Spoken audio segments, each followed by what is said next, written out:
Is this thing on? Welcome back to Big Mouth, and fancy seeing you here in June. A very welcome, my friends, and especially my enemies. Come in, sit down, no touching. I don't do the touching, and welcome to Friday's edition of the dceu Daily. Yes, the apocalypse hasn't got me yet. Talking of apocalypse, we are talking about Zack Snyder's Justice League yet again. So if you're excited about that, smash the subscribe button, smash the like button, and follow me over on Twitter at Movies TV Mad. So Zack Snyder says that Superman joins the battle against Steppenwolf with the rest of the Justice League while it's going on rather than at the beginning of the fight. And he revealed this on Vero some hours ago. I think this is very interesting because I want to talk about the similarities between Zack Snyder's Justice League and Justice League, because in Justice League, Superman again joins the fight while it's happening. Now, I think we all know there's more Superman in Zack Snyder's Justice League than there was in Justice League. There's no question about that. But I think it's a very apt time to kind of think, what are the similarities in both films? Now, I think it's the worst kept secret in the industry now that the Justice League movie is a totally new film. It is. They went out and reshot a movie using as little Zack Snyder footage as they possibly could. And a new narrative, if you like. Now, the narrative isn't totally brand new. It's still the same. It's still the same story. They're still going after Steppenwolf. They needed it to continue from after Batman v Superman, and I totally understand that. But if Superman's joining the battle while it's going on, that pretty much is the same as Justice League. So then we look at the rest of the film. How different is it? Well, it is a very different movie. I mean, the different sources that speak to me have told me this umpteen times. And just going on Vero, you can tell that it has a film with a different slant to it. First of all, we get the history lesson at the very beginning.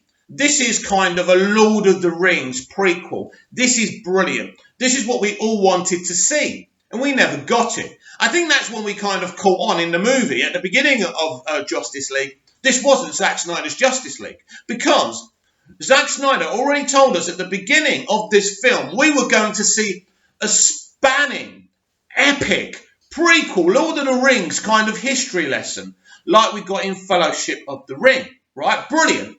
That news that Zack Snyder gave us during the marketing for Justice League when he was still involved was very, very exciting. We were going to learn everything, really a lot of things about the DC universe. So if you're coming in cold into Justice League, you don't need to read DC Comics. You didn't need to watch MOS and Batman v Superman.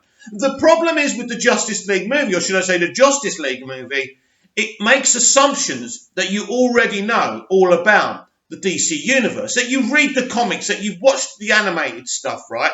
That you know the lore. That's the problem. Now, Zack Snyder's Justice League is treating you not like idiots, but like you're coming in cold, which is important with a film, especially a film you want to make at least $1 billion, right? You want the normies to come in. How can the normies come in to a Justice League movie if the assumption is, well, you already know this, you already know that, we'll cut this out, we won't give you that because it's obvious. No, it's not obvious. Some people don't know who Green Lantern is. Some people don't know who Darkseid is and where he's from, the planet Apocalypse. A lot of people don't know this stuff. And so, because Justice League is a lazy film in a rush to hit the same schedule as Zack Snyder's Justice League, you already have a very, very big problem. So, if we go to the first Avengers Assemble movie, right? That film is for anyone. You don't need to watch the previous movies. You don't need to read Marvel Comics. It is an exciting, fun time at the movies without anyone needing to know anyone. It doesn't make any assumptions about what you know and what you don't know. And that's why it made over $1 billion, because it was just, it's like Star Wars A New Hope, isn't it? You go in cold when you watch that film. It's a fantastic, enthusiastic time at the movies, and when you come out you feel yes, right? But you don't feel that with Justice League, because if you're a normie, if you know nothing about DC, you're thinking, right, hang on a minute, right? I don't get this. Who is Steppenwolf? He says Darkseid once. Who the hell is freaking Darkseid? I don't know. I don't read the bloody comics. I don't watch the animated movies and TV shows, right? Who is Darkseid? For Apocalypse. For Darkseid, or whatever he says, right? Well, who the fuck is Darkseid, right? And I know who Darkseid is, right? You know who Darkseid is. But the normies that are very important to any mainstream blockbuster movie were just sitting there going, I don't get this. I ain't going to come back and rewatch this. This film's just making too many assumptions of what I know and what I don't know. That's the problem with Justice League. It's a lazy, rushed attempt to make some very quick money after getting rid of a creative they felt was problematic. It's a car crash. And how this company thinks they're going to throw this onto HBO Max, right? I always think TK and Max before I say HBO Max, right? Because I used to work for TK Max for about 2 days till I got bored. A lot of jobs like that. Got bored of them, left, went to the next one. Can't really do that anymore, can you? But it's okay. I'm in a better position in my life. So don't worry about me. There's always bread on my table. But anyway, how can you, right, when you've got this glorious Snyder Cut, even think about putting the Justice League movie on HBO Max? Aren't you embarrassed? Aren't you embarrassed of the mutilation of Henry's upper lip? Aren't you embarrassed of what you did to Henry's appearance? A beautiful looking guy, right? A great Superman. Look at what we got in BVS. And then they gave us that and they thought they were going to get away with it. How the hell were you going to get away with this? Now, to me, it's obvious to me how stupid these people are that we still haven't had this cut, right? That this still wasn't made with Zack over a year ago, right? Just to finish what he has to finish so we can see this movie, right? So they can fix these things for themselves. You've still got an embarrassing, cringy Justice League movie. And all you had to do was allow Zack to finish it off. You made the mistake of getting rid of him, right? That's past tense. We can't go back in time unless you're Doctor Who, right? And you've got the TARDIS, right? That's for another video.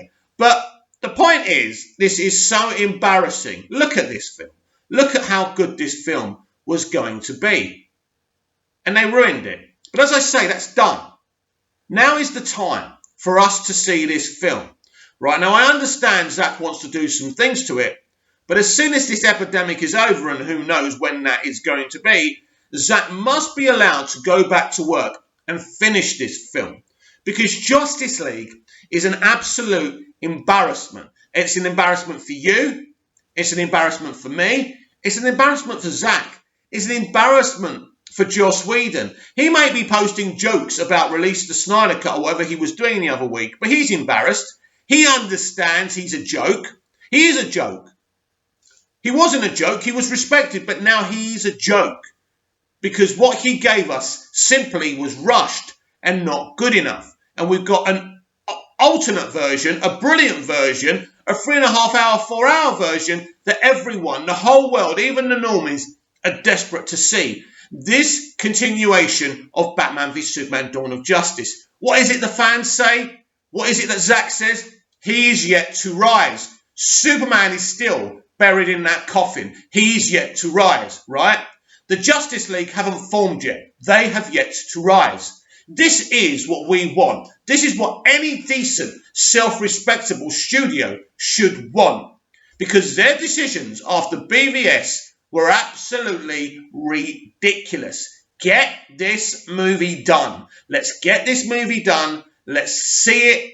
Let's move on. And let's have this trilogy done and dusted. Now, what happens after that is entirely up to Zack and Warner Bros. But at least let's see this damn movie. Because I'll tell you something. Whatever form it's in, it's got to be better than what was actually released. But what do you think? What kind of similarities do you think there's going to be in Zack Snyder's Justice League compared to Joss Whedon's Justice League? Comment down below, like, share and subscribe, and I'll be back tomorrow with even more DCEU Daily. See you again soon.